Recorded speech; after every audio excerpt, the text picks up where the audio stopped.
Right. You ready? Ready. All right. Whether it makes you laugh, cry, scream, or fly, there's a song for every emotion. We're Mike and Priya, and we talk about the songs that make up the soundtrack to your life. Because life is in the lyrics.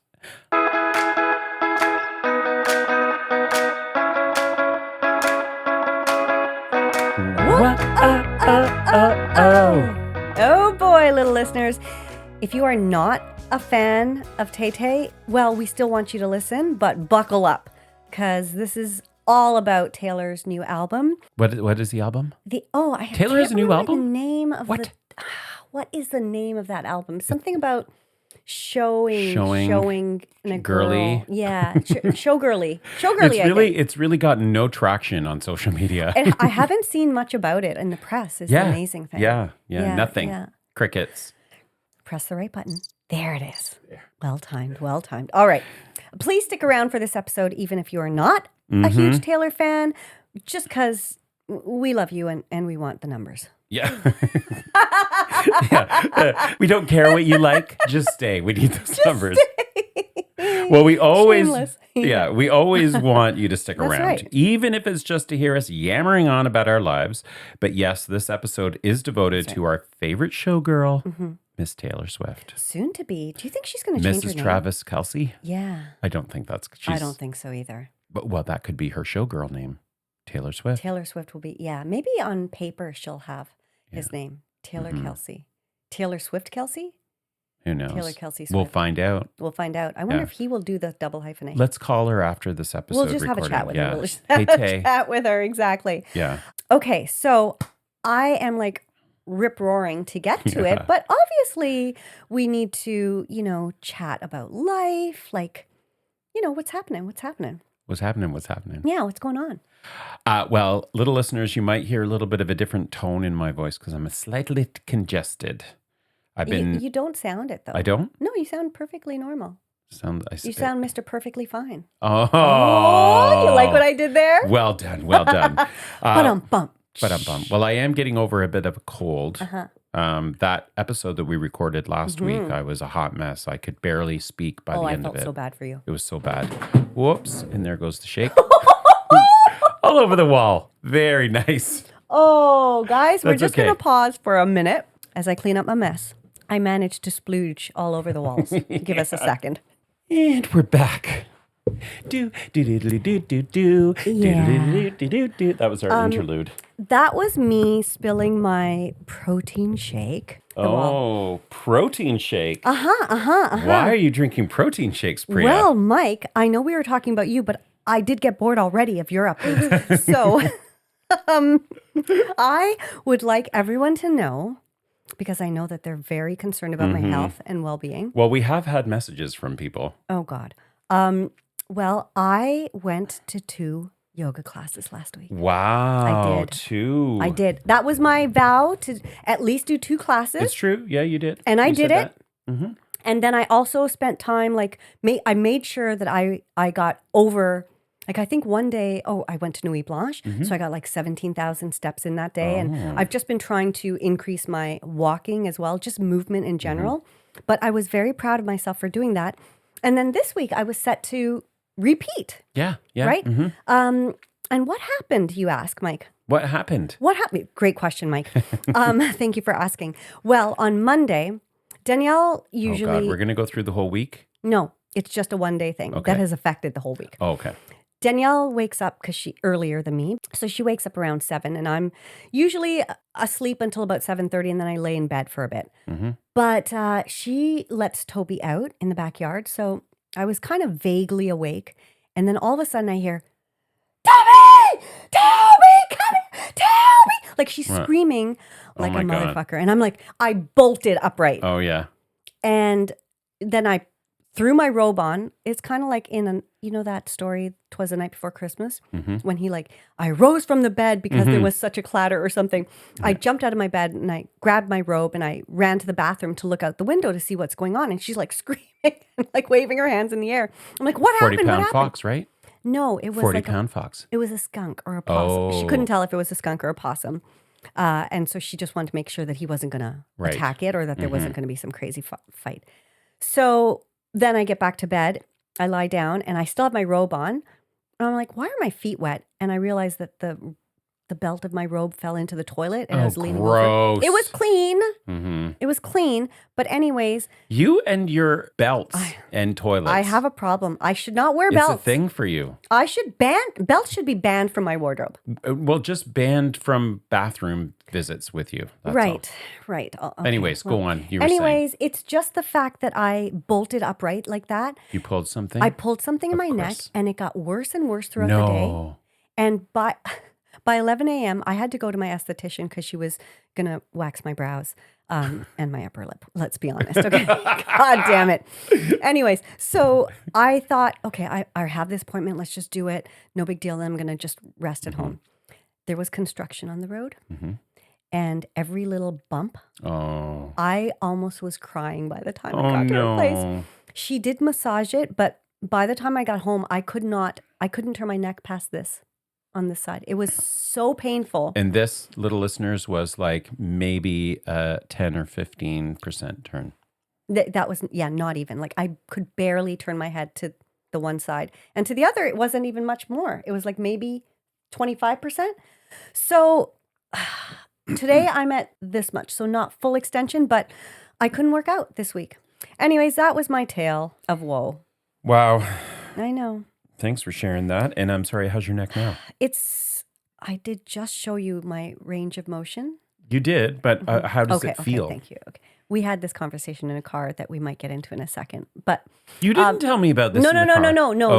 not that part. But, okay, yeah. It is like 80% better. But yesterday I was like, oh, it's like 75% better. So I was like baking something and I was pulling all the heavy stuff out of the, and I felt it on the other side of my neck. And I'm like, fuck, just let it recover. Don't do anything. Don't So do anything. all of this to say, you didn't go to yoga this week. Not this week. Right. But my ratio, my price per class now is down. It is. To like $90 per class. Nice. Yeah. Since That's I joined good. this gym. Yeah. Well done. Yeah, thanks, guys. Thanks. Well, it's a good start. Yeah. Last week was a good start. Little setback. I'm going to go to the gym Don't be tomorrow. discouraged. No, I'm going to go tomorrow. And let's face it.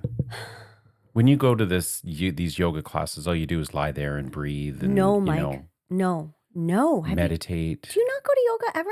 Have you ever done a yoga class? I used to go to Hatha yoga. Hatha or Hatha? Hatha yoga class. Yeah. Well, I think Hatha yoga was a bit Hatha yoga because we would just lie there, feel your breathing. It's not as many chaturangas and all that bullshit. Yeah. But those classes killed me. I'm not going to lie. All right. Well, are you done? I'm done. Can I get back to my update here? What was it about? Well, I wanted to point a couple of things out because I think we can say not only are we awesome podcasters in our own eyes, but we are ahead of the trend. And I'll give you two examples. Okay. So a couple of weeks ago, I think it was our duets episode last week? Did it air last week or did we record? I believe so, yes. Okay. So our duets episode. I'm just saying that I have no idea. Yeah. I think it was. So we recorded our duets episode a couple of weeks ago. Right. And then The Guardian published an article just like last week about duets. Oh. The best duets. We're on trend. Yeah. We're trendsetters. We're trendsetters. We're trendsetters. Yes. Do you think they heard our podcast and were like, we should do an episode? No, because what happened was we recorded it. Right. And then their article came out the day before our episode was released. Okay. So, but still good. We're thinking. We're ahead.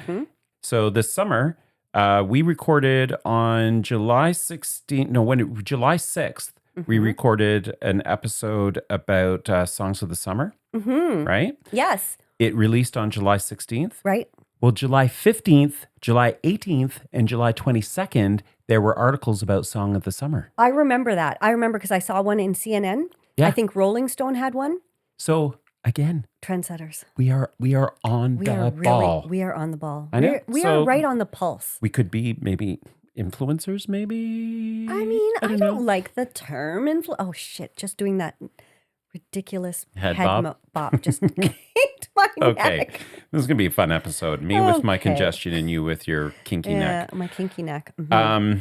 So, okay, well, you referenced something a little earlier about a conversation we had today. So, little listeners, when we record weekdays, Priya comes and picks me up at the office. I do. And Yes. I appreciate it very much. And then we We sit try in the not to car. talk We're like, sometimes we talk about things and we're like, oh no, save it for the podcast. all the time. Yeah. And today we were like, okay, so can we talk about stuff that we're not going to say on the podcast? I said, you asked me how my day was. And I'm like, well, let me tell you, I have walked, what was it, 9,000 something steps and 7 point whatever kilometers. Right. 7.38 because I made a note of it. Okay, he made a note of it. Okay. And then I said, but did you walk to work? And he said, yes. And I said, okay, so then probably most of that was from walking to work. And you said? No, because distance from my house to work is only about 2.5 kilometers. And I said, I don't believe you. I don't believe that you can walk 5 kilometers just within a goddamn building. And Mike said, yes, I did. I did. And then we decided to prove it by checking the speedometer.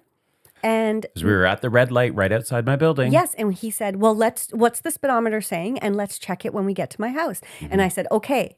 And then there was a pause. And I said, and which one of us is going to remember to check the speedometer or that we had this conversation? Right. So then Mike made a note. I had to make a note. Yeah. But the most important part of the story, Priya, you is... were right. That's right. Oh, my God. You know, I don't gloat. No. Not at all. Never. No. That's not the thing I was talking about that we had discussed in the car. Oh, what did we... Oh, that. Yes. Yeah. Mm-hmm. I was discussing the fact that I had said something to you in the car, and then immediately you nodded and said, uh-huh. And then immediately after that, you repeated exactly what I had said. We were talking about a show. What show were we talking about? And you had said, oh, it's a CBC show. Oh, yes. Yeah. And then I started telling him what the skit was, and he's like, oh, yeah, you know that's from a Canadian comedy show. And I said, I just said that. Yeah. And he goes, you did? Yeah. And then I said, do you know how many times you do that on the podcast? It's true. I do. It is true. It's funny. I don't know what it is. Maybe I'm just not listening to you. I think that's clearly what it is, Mike. And yet somehow your brain is ingesting what I'm saying. It's true. It's true. Well, listen, we got a lot to talk about today. We do. Because basically nobody said anything about this album at all since it's been released. So we've got fresh hot takes. Yeah, we got hot takes. And let me tell you, people are going to be so shocked. How shocked? So shocked at our take on this album. Before we do that, though, right, I have a song for you. You do? Well, that's exciting. Okay, let's hear it, and then I can't wait to tear it down. Okay. I meant that in a negative way. I meant like I can't wait to rip it apart. Okay. Okay. I wouldn't expect anything less. Okay, let's do it.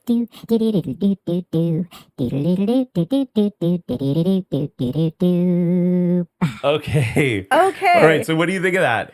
That was a very fun song. That was a super fun song. I have never heard of that artist before. No, I haven't either. Okay, so her name is Audrey Hobart, and the song is called Thirst Trap. And it's from her, I think, debut album, Who's the Clown?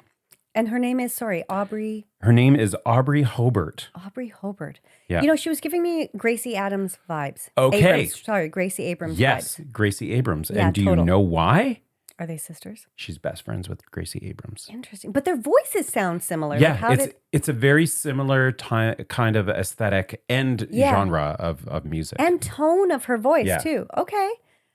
That's very cool. But I have to say that watching the video and then watching where you discovered this song, which was from the Instagram account of the lead actor from The English Teacher. The English Teacher, yes. I actually think the video he posted would have been a better video. Brian Jordan Alvarez. Oh my God, he's adorable. It popped up on my Instagram, and the video is super cute. It is. But the song is amazing. And I was like, oh my God, well, who's this artist? This is an artist that I'm going to totally get this for our podcast I wonder and play for you. If she has more songs like that or if it's just a couple. Okay. Well, she has an album out, so I'm going to check it out, and I will report back. Please do. Please do. I have nothing bad to say about the song. Good jam. I was thinking that would be a great song for when I go. I'm going to add that to my running list. Yes. It's That got is a that good kind running of, song. it's got a really good kind of fun vibe. For and sure. I think it's Also got the a good right beats dance from song.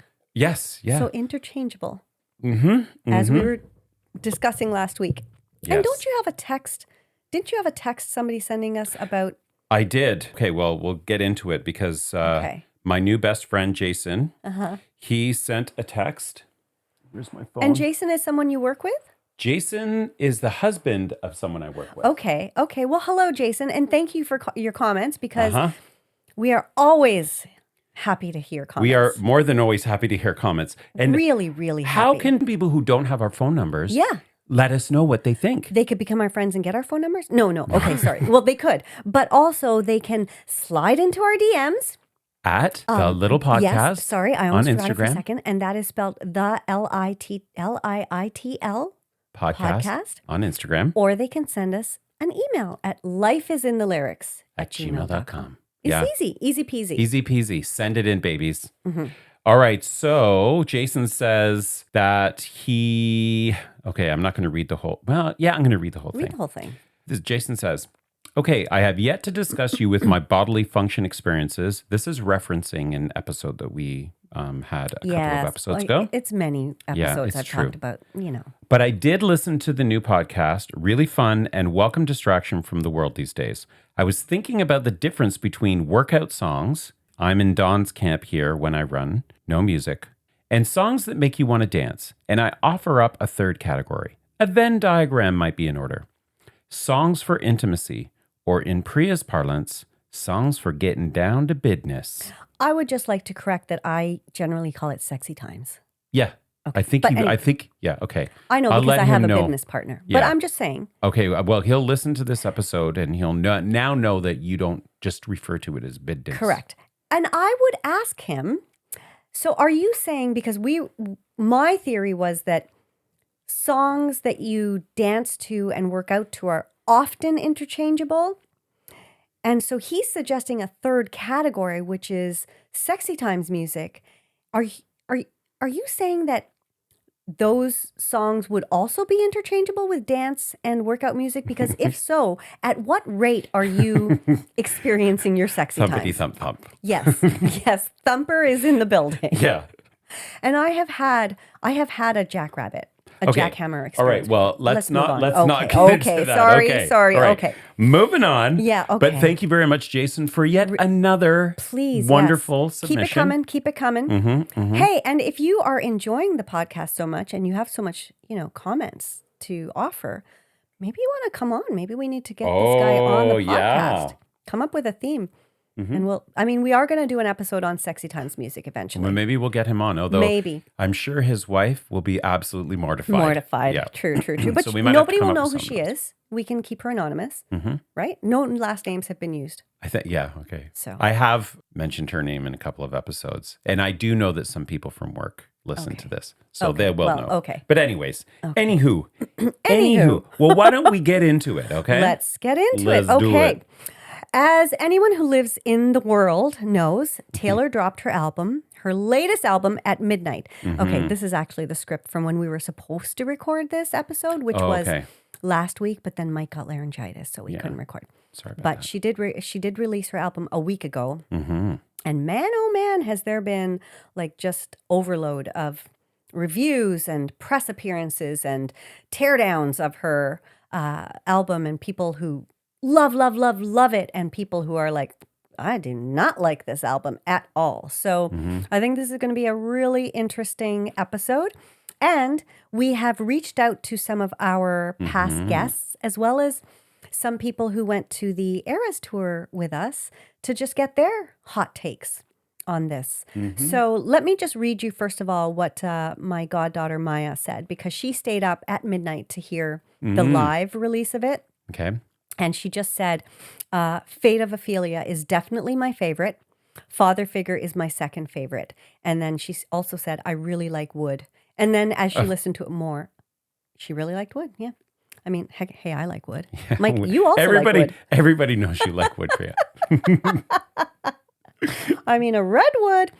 Anyways, okay. Anyways. So, the messages from her have been fast and furious, just showing me all the merch that she's picked up and Oh, the God. CDs, and then her little wall that she put out all the posters and stuff on. It's very cute. Nice. And I just received my orange vinyl today. Right. Okay. And this T-shirt that I ordered that says, "It's been a long time coming, boy. It's you and cute. me.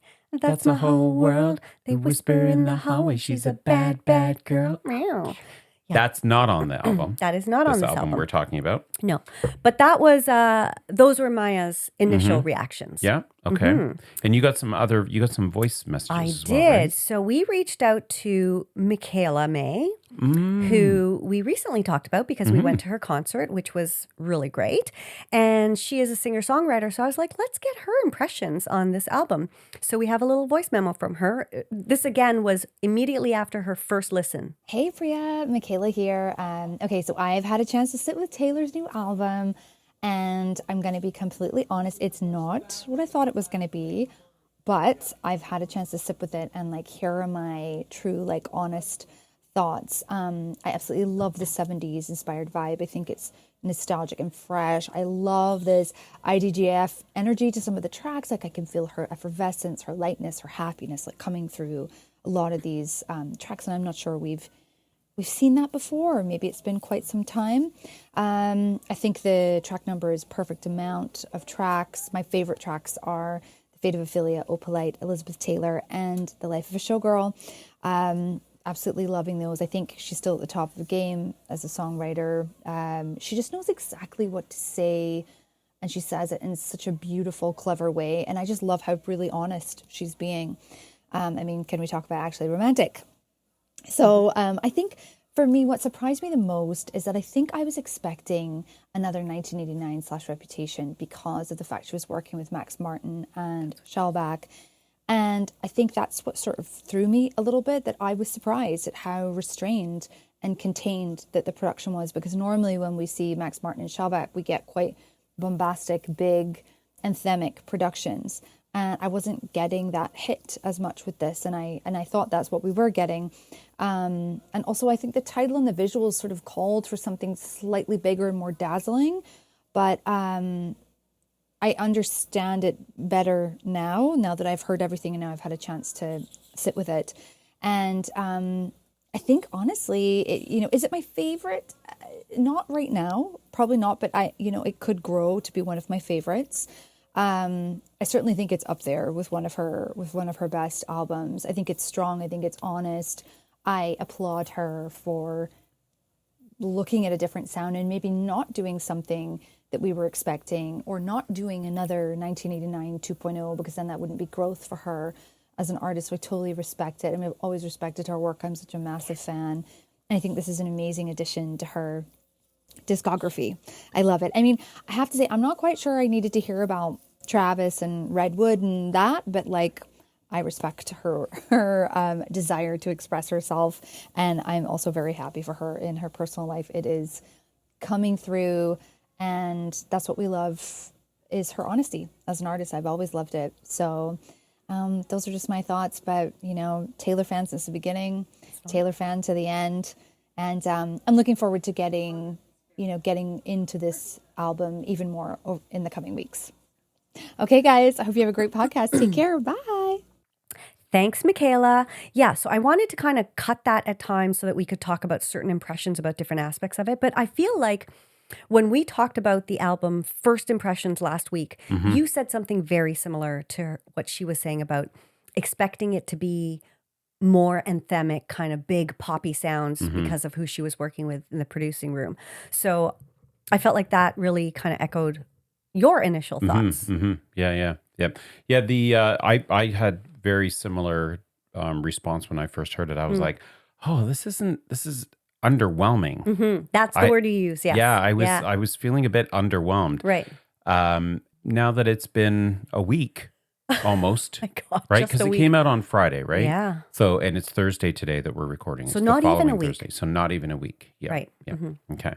All right. We have another recording, right? Another. Yeah, but should we discuss any of her other thoughts on this before we move to the other one? Or so you said now that it's been a week and, Yeah. and? Well, what I find interesting about this whole execution of this launch of this album is that like the launch of the album happened, but it's quite clear that she's got a very structured and well thought out marketing plan Oh, that goes with it. yes. And if you look at social media, she's posting every day. Multiple times. Yeah, there's a whole series of videos and content that she's putting out.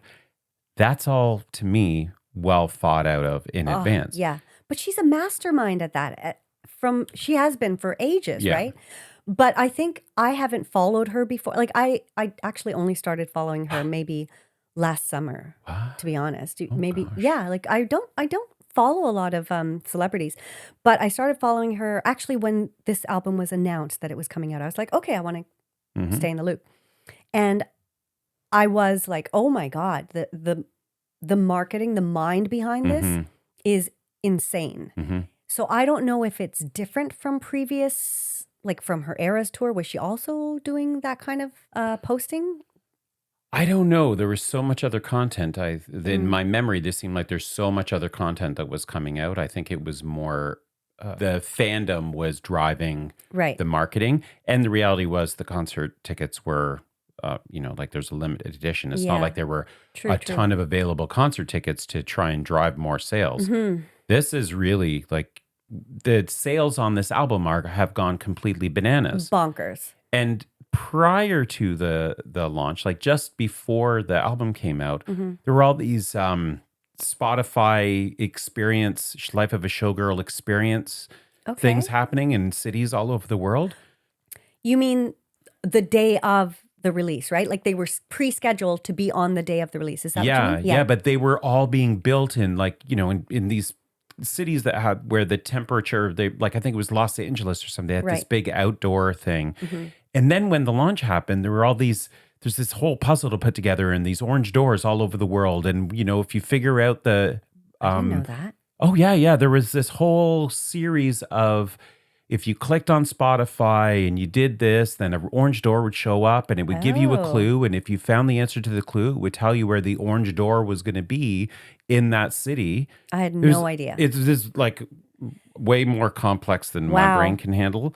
Well, because she knows that her fans love searching for Easter eggs. Yeah. Well, I heard something funny on some talk show or some whatever saying, if you want the Epstein files to be released, get Swifties on the case. Yeah. Because they are masters at just figuring out the Easter eggs and following and unlocking clues. I had no idea about this Orange Door Spotify stuff. I did know that there were, obviously, like her movie was coming out, whatever, the behind the scenes. But I noticed, because I was looking last week, I was looking for things to do on the weekend, and I saw all these places like having brunch, Life of a Showgirl brunch, bingo, this, that. So can you imagine how smart it was for businesses to capitalize on this too? Well, and so I have a question about how much of some of this marketing. Well, I guess she would have had to have been if it was branded an official Life of a Showgirl. But like the Spotify, for example, For sure, Spotify experiences. Yeah. But I mean, like Snakes and Lattes, the board game cafe here, they had like a brunch session, and they were going to have like trivia night, trivia brunch about the album or about her. And so there were just a lot of local businesses coming up with their own ways to celebrate the release. So I just think it's amazing that all these businesses have found ways to capitalize on it, which is carrying on sort of her legacy of like when her tour came to cities, the amount of cash she injected into all those cities is insane. And I just think that she still has the ability to do that even without being on tour. Like her album is now giving fresh life to a lot of local businesses, which is just kind of insane, but insanely cool. So what else? Michaela also said she mentioned. Oh, see, this is why I wanted to kind of like hear her comments in snippets. She said She said that she was surprised, of course, about she expected kind of bigger, more anthemic hits, more overproduced, like broadly or generously produced. I don't know how you want to phrase that. So she was a little bit surprised by the restraint, which I think is going to echo something that Conrad says in his comments. Okay. And that I also felt, because I felt like, it has like there are definitely like tracks that are boppy and make you really want to dance, but they feel a little less, what's the word? They feel restrained. They feel a little more confident and just like, I'm chill, but I'm still having a good time, as opposed to like, I'm chasing it. Do you know what I mean? Do you think that has to do with where she's at in her life? 100%. This isn't an angry, No. bitter, although she still has her. She has her She has a tracks couple of her about that, tracks yeah. like that, but she's in a happy place. And Yes. she's in love, and That's all what I life is mean. good. Even though she was in love on Lover and on some of her other albums, the vibe is different here. It feels more relaxed and comfortable, and just like I found my person. Okay, so you just mentioned Lover. There were quite a few tracks that reminded me of the vibe Okay. in Lover. Pray tell. So- Tell me which. Well, let's save that and we'll get Okay. into that. Okay. So, all right. Well, should we get let's into hear Conrad's? All right. hear what Conrad had to say. Hey, Bria. So this is my initial impression, but before I say anything, I just want to clarify that I'm not an avid pop listener. At most, a casual listener, so kind of whatever filters through to the radio. That's kind of what I pick up, or whatever popular songs I'm hearing. So I am a fan of hers, but I'm not thoroughly immersed in her discography. However, this is just kind of my arm's length impression of what I felt when I listened to her album.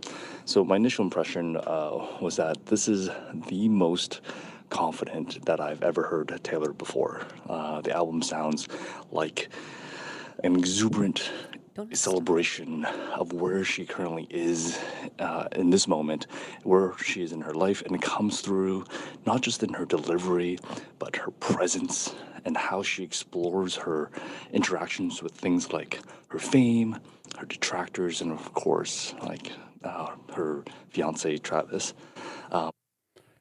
Okay. So Yes. that's sorry. like what we were just saying. Exactly what we were saying. It has that restraint and sort of confidence.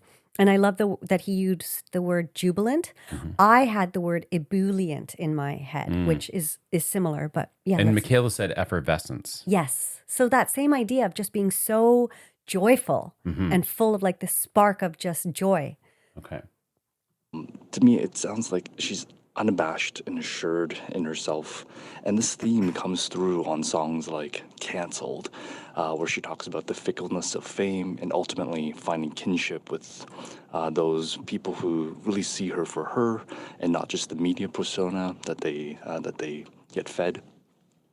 And then afterwards, she carries this kind of sense of self-assuredness on songs like was it Actually Romantic? And when I listen to it, the song, I can literally hear like a pivotal shift in her attitude when it comes to dealing with her haters. Like the Taylor that I've heard before on previous songs would almost sound like a little bit dejected for being mocked or like kind of ridiculed. There was almost this like pandering for sympathy quality to it. Yeah, I also picked up on that on this album. I think he was talking about her previous works, though. No, I know, but that's what I was picking up on, that I there's see. not a lot of this kind of self-pity stuff. There Right. there are a couple of lyrics in some of the songs that say, the kind of like I cried myself or whatever, but there isn't a lot of like poor me No, coming out it's of kind these of like songs. I acknowledge that I had those feelings, but now I'm in a different place. Now on songs like Actually Romantic, it sounds like she's staring down her haters and like saying, like, was what you said meant to embarrass me? Or like, did you actually think saying those things would hurt me, that it would disrespect me? And like, there's a resilience to that. Like, there's a boldness to her now that feels like so refreshing and honestly so long overdue. And then, of course, the last thing that I felt when I heard it was this gushing love letter to her fiance. Like, and it comes through in songs like "Wood" and "Honey." But even in the first track, when she sings about being self-aligned, and then someone comes along to save her, like that was presumably that's Travis. You can hear like a vulnerability to her as well on song like Elizabeth Taylor, where she asks Elizabeth if her relationship will last forever, given again her past loves crumbling under her fame, and really hoping that this one will work out. So all in all, I think like this. I think this record is a vibrant, shimmery, dazzling record. It's cohesive, not just sonically, but like tonally, grounded in her, fully embodying her confidence, and like declaring to the world like why she occupies the space, like the pedestal that she does, because she's just absolutely amazing. So that's kind of my first like impression. Hopefully, you can kind of use that. Thanks. Bye. Aw, that's so cute. Thanks, Conrad. Thanks, Conrad. And the best thing about that is that, as he says at the very top, he does not really listen to pop music. Yeah, but that's what he picked up. Well, and I was actually surprised that he sent me this text just saying, hey, I listened to Life of a Showgirl. Oh, and you didn't ask him? I didn't ask him that. Like, sorry, I got to find it now because that's what shocked me. Mm-hmm. Okay, so it surprised me because out of the blue on Friday morning after the album came out at 9:56 a.m., he sends me the song Honey and says, favorite song, yours? Oh, wow. And I'm like, oh my God, you listened to it? And then I was just shocked because I did not expect him to listen to it at all. So thank you for giving your thoughts. That was the only reason I decided to reach out and ask him for thoughts because he's more of a country guy, right? Yeah, yeah. Well, thank you both, Michaela and Conrad, for your voice notes. We really Yeah. appreciate it. I love that. My sister just sent a text as well, actually saying Honey was one of her favorites. I love that song too. Yeah, it's really sweet. I also like some of the terms that Conrad used, shimmery, dazzling, which the visuals definitely gave off that vibe, right? Mm-hmm. Way pre the release. It was just like she's in shimmer and she's just in her showgirl dazzling kind of phase. I also want to just make a comment that Mike had to stop recording because he was drinking some loose leaf tea and some of the no, just a second, and some of the loose leaves got stuck in his throat, so he had to go downstairs to get something else to drink for his ailing throat. And what does he come up with? A gin and Dubonnet. Yes, why not? Hey, it's recording night. I like to have a little bit of a nice beverage. I sure know you do. Meanwhile, I'm drinking this goddamn shake that has chunks of something, peels of something in it. Danielle, what are you feeding me? I love it. I love it. I love this lesbian relationship that you're in. We always say that people on the street must think we're lesbians. Yeah. Okay. All right. Well, I have a couple of other thoughts about this album as well. Just a couple? Well, one of the things that struck me when I've already said, when I first heard it, I was underwhelmed. I also was sick. And so I think that also impacted my response to it. Yep. And so of course, it's been 6 days or 7 days or whatever since it came out. So I've been listening to it a lot more. This is a kind of album, I think, that is not something that you're going to love the first couple of times you hear it. And I think that this has to do with the way the artist has created the work and the producers have produced the songs. I'm fascinated. Carry on. Because if you listen to these songs, there are some like, The Life of Ophelia and Opalite. Those are kind of boppy and they really, they got a good beat to them and it make you feel good.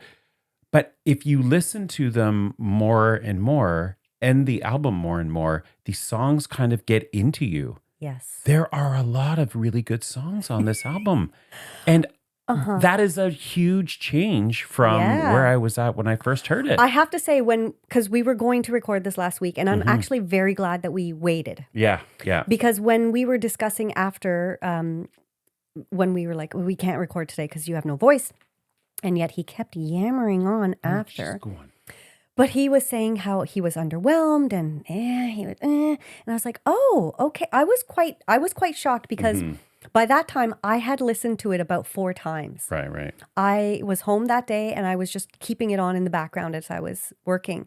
So it had got into my soul. Okay. And exactly what you said, because you were sick. And so you weren't maybe in the right frame of mind to receive it. So this is something that Taylor said recently, responding to negative critiques about this album. She said, I have a lot of respect for people's subjective opinions on art. I'm not the art police. Everybody is allowed to feel exactly how they want. She also said she's witnessed her listeners adopt new favorite albums as they evolve over time. She said, what I often love seeing my fans say is, I used to be someone who didn't relate to Reputation. And now that I've gone through some other things in my life, that's my favorite album. Right. Or I used to be a fearless girly. Now I'm obsessed with Evermore. And I have to say that I think I related to this album and glommed onto it so quickly because I kind of feel quite happy these days. Yeah. And I also related very much to Tortured Poets Department because when that came out, I was not so. You were torturing. I was a little bit tortured yourself. gloomy. Yeah. So it's really interesting that you kind of proved her point by just saying that, and that after you sat with it for a while, that it grew on you. Well, and I've also, I think, I don't know if there's been anything about this online or in the media, but it seemed to me like a lot of what I was seeing online when it first came out was that there was quite a bit of disappointment in the reviews. And Rolling Stones, I think, was it Rolling Stones that gave it a bad review? No, the Guardian gave it 2 right. stars, 2 out of 5, I believe. Yeah.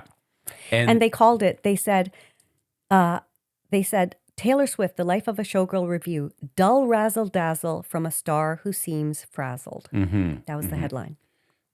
Well, it'll be interesting, I think, for them to do another review.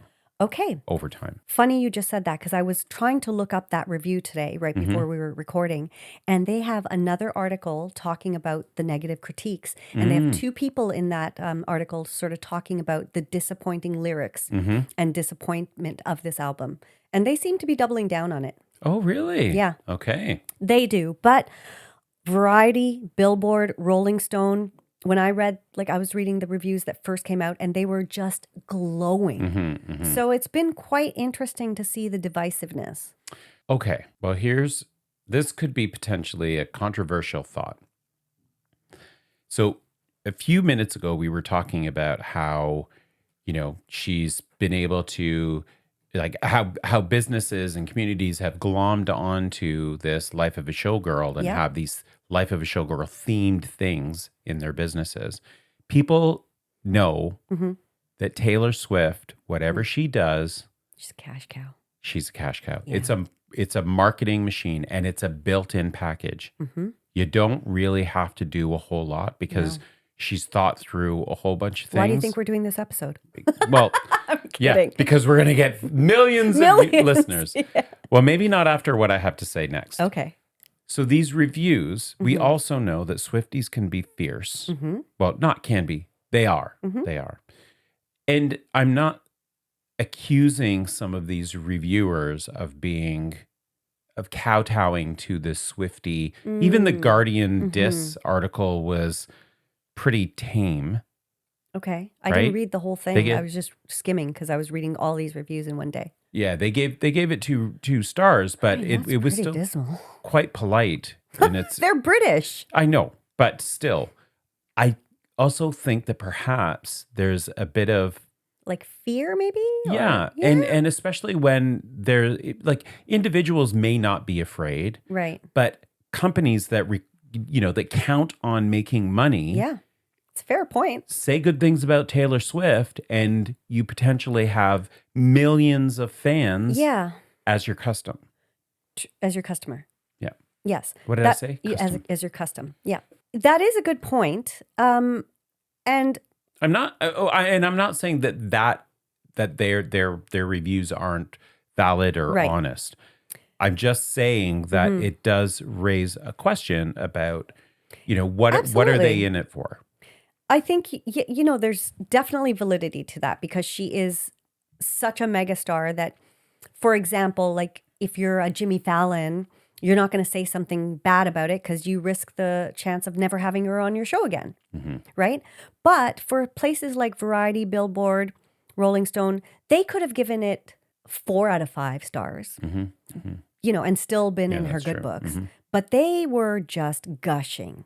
And so let's just read a couple of quotes from them. Okay. So Variety said, "Nobody does it better now or at any recent time when it comes to delivering world-dominating pop that feels all the feels and doesn't stint on the thoughts either." Billboard said, "For the countless fans," this kind of echoes what some of our comments and Michaela's and Conrad's, "for the countless fans who have grown up alongside Swift, The Life of a Showgirl offers a settled, grown-up phase of the love stories that she's been telling for decades." Which I think a lot of us kind of related to that. So by pivoting back to pop anthems with humor, empathy, a little fury, and a lot of wisdom, Swift ensures that ascent will continue. Life of a Showgirl is one of the most grounded, well-rounded projects of her career, a surprise in the context of the hype preceding it. So, I mean, that was pretty glowing for somebody like Billboard.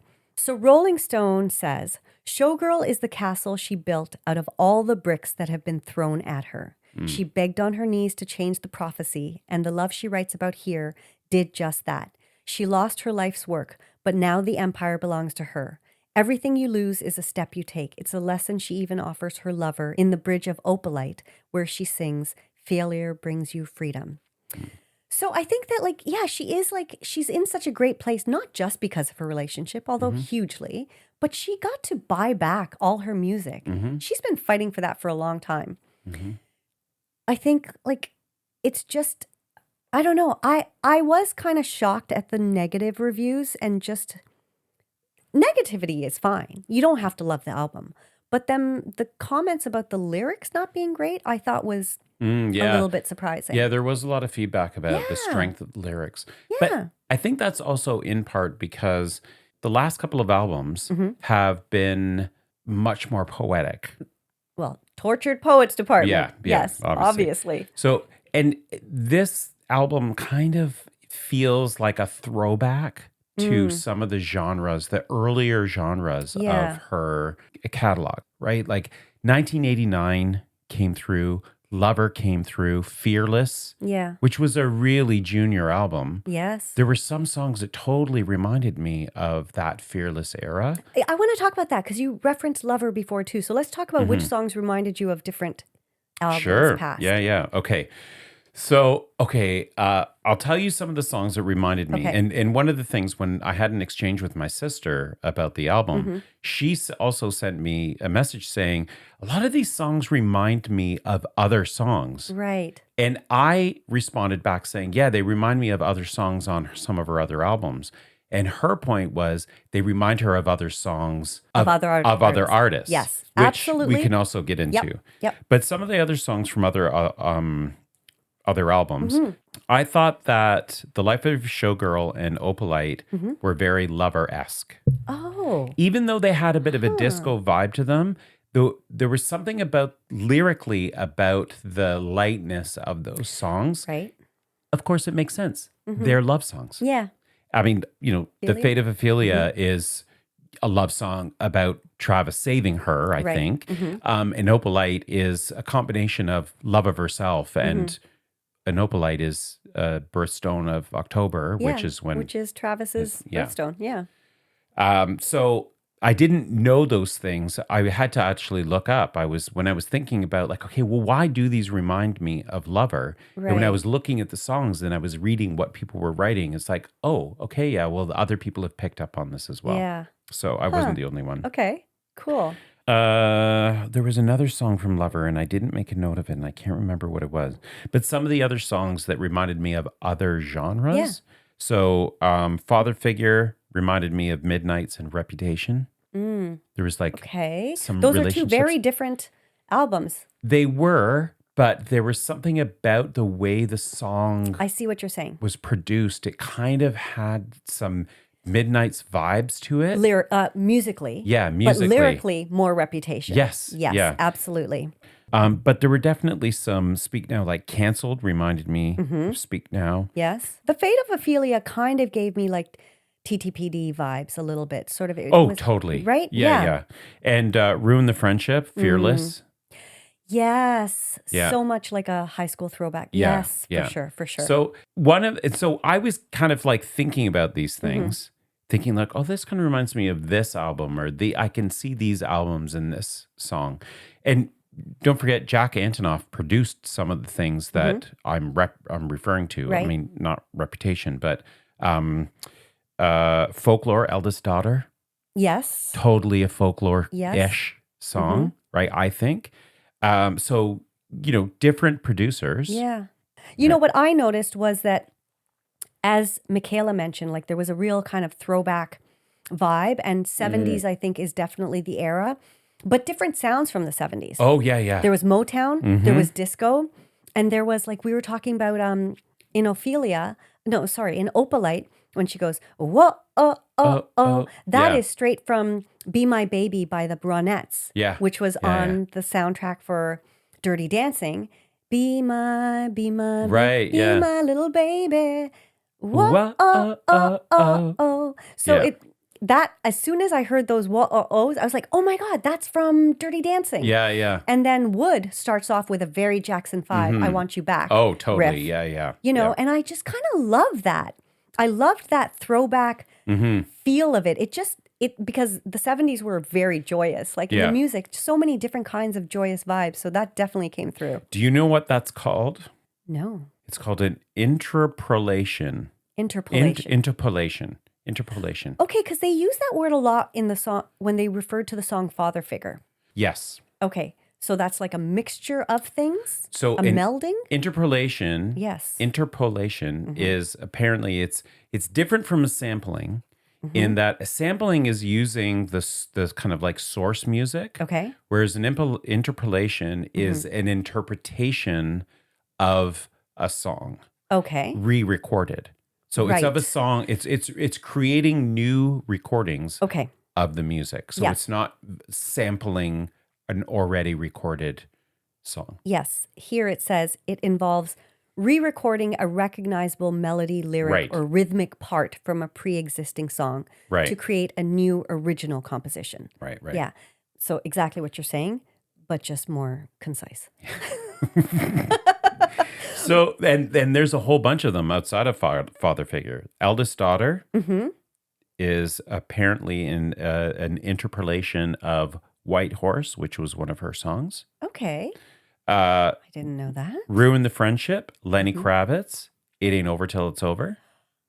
Oh, okay. I'm gonna have to dig into that. I did not get that at all. Actually Romantic, Mm-hmm. The Pixies, Where Is My Mind, and Really? Wheatus, Teenage Dirtbag.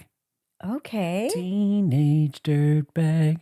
Oh, You- yeah. Okay. It's totally got that. Wood, the Jackson 5, which is Absolutely, you've already yes. noted. And then Canceled, Lord's Yellow Flicker Beat. Okay. I don't know that song of hers. So those were ones that I saw when I was like Cool. looking at information about these Right. songs. Because, I mean, the Jackson 5 one was quite obvious. Yeah. And then Father Hard to Figure, miss. we also know that she did... I read an Approach article the where estate.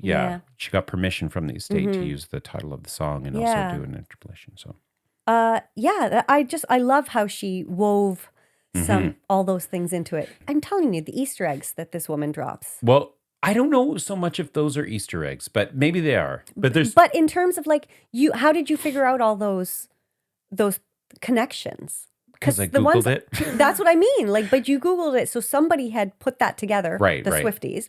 Well, I there were only okay. acknowledged the ones that were obvious. Okay, there's some other ones. Okay. So one that kept coming up is the Life of a Showgirl. Everyone's saying that this is basically a ripoff of the Jonas Brothers' Cool.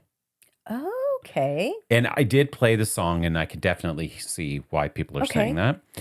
Another one, there's a lot of comparisons of Opalite and an artist, Louis Miguel, who has the song 1 + 1 = 2. Okay. And if you listen to that song Okay. and then you listen to Opalite, you can definitely see the similarities.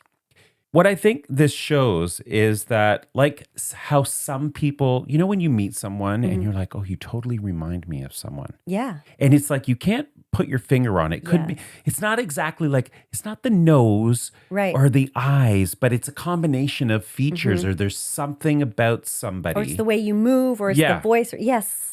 I think the same can be said about music. Like, there's certain parts of music, or there's certain, like, the way some songs are created that are more ubiquitous, perhaps. And, you know, I think it's a bit different with music because there's copyright involved and that sort of thing. Whereas, I mean, humans, it's a crapshoot, right? Right. But I think I make that sort of comparison because I think when people listen to music, they're trying to connect it to something that they're familiar with. Like Right. when we see someone new or we meet someone new, sometimes maybe subconsciously we're trying to make a connection like, oh, you remind me of someone and that's how I'm going to remember you. And that might be in a subconscious thought. Right. Whereas there might be some music where you listen to it and you think you're trying to find a connection to something you know. Like, can you ever hear something you've never heard before? Very interesting you brought that up because I just saw today on Instagram Charlie Puth.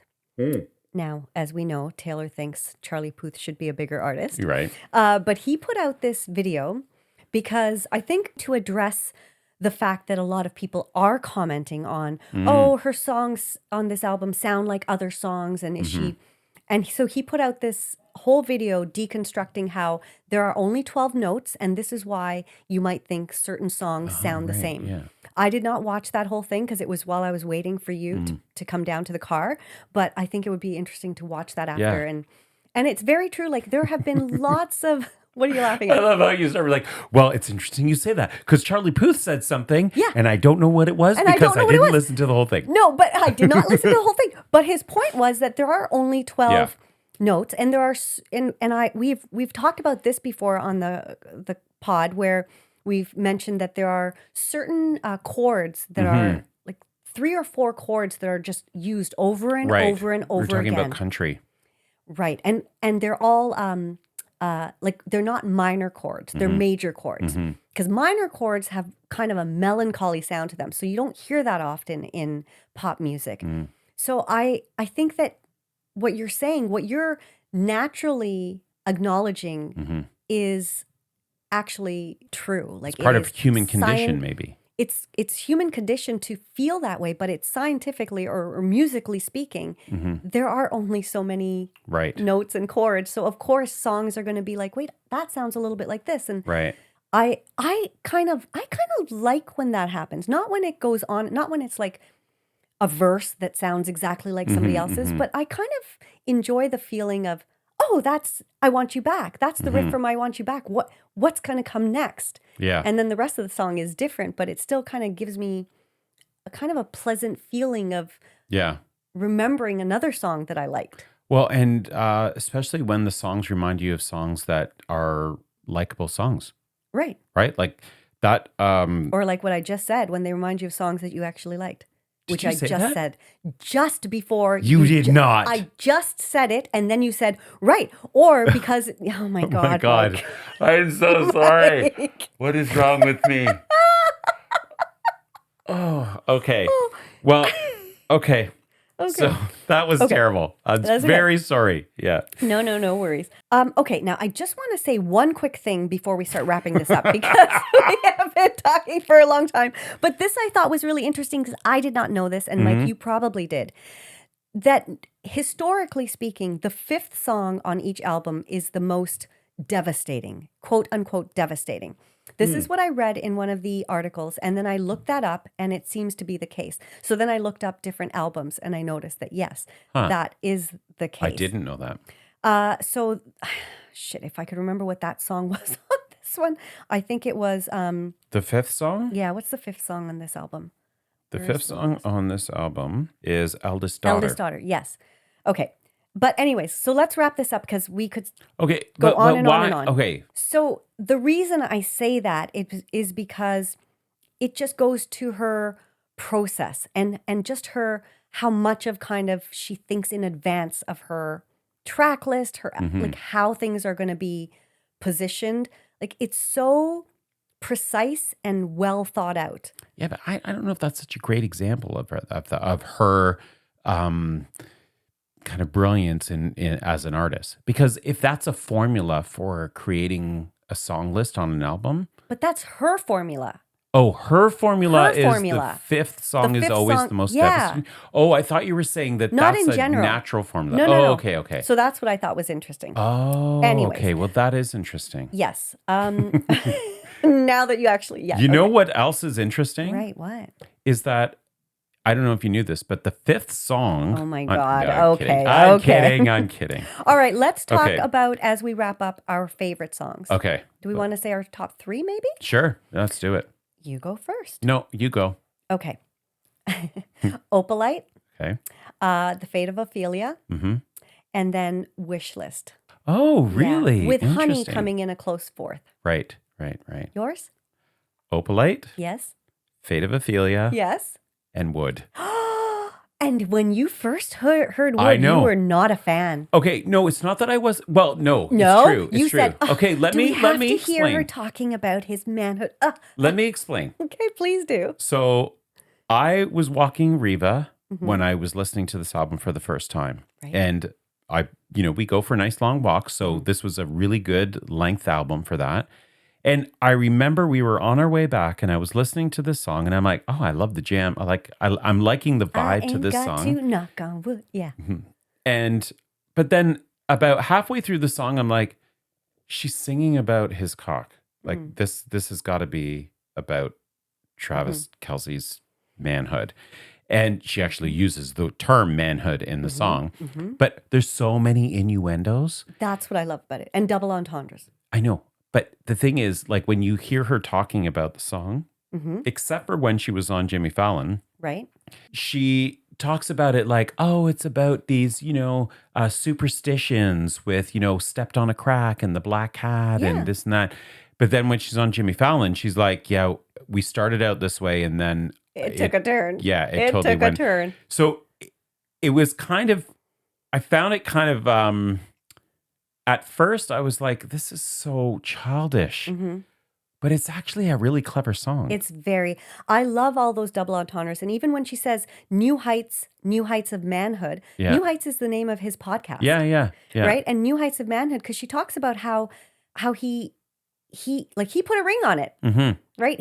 He made all of what she had been dreaming of and singing of and writing of for decades, pretty much now, come true. And anyways. All right. Well, we don't want to make this episode too long, so We we are don't. going to cut it off. But there's lots of other themes that we haven't talked about, so it might I come said up. that about 5 minutes ago too. I know, Okay. but I'm letting our little listeners know that we're about to wrap up, and they may hear more about our thoughts about this album I'm sure it'll in other creep in. episodes. I'm sure it'll creep in. We haven't even talked about some of the conspiracy theories about Yeah. whether she's like about to go on a long hiatus and, all those exit signs Oh, and the she was rest not of it. happy with that.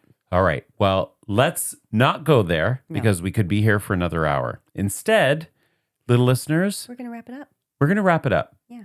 And before we go, we want to invite you to write in and tell us, what are your thoughts about the life of a showgirl?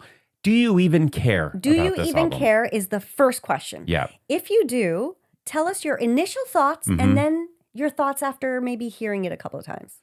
Sure. Yeah. Let's give them 'Cause it might homework. change. Let's Yeah. get them I was just thinking, if they don't care, they probably haven't got to this point in the That's right. podcast. They haven't even listened this far. That's So, but if you are a little listener that has listened this far, tell us what you think. And you can do that by, We already told them how to do it. we're doing it anyways. Oh my God. Write in. You can slide into our DMs on Instagram at The Little Podcast. That's the LAITL podcast. Right. Or you can email us at lifeisinlyrics@gmail.com. And you know what, Mike? I What? ain't got to knock on wood because it's you and me forever dancing in the dark.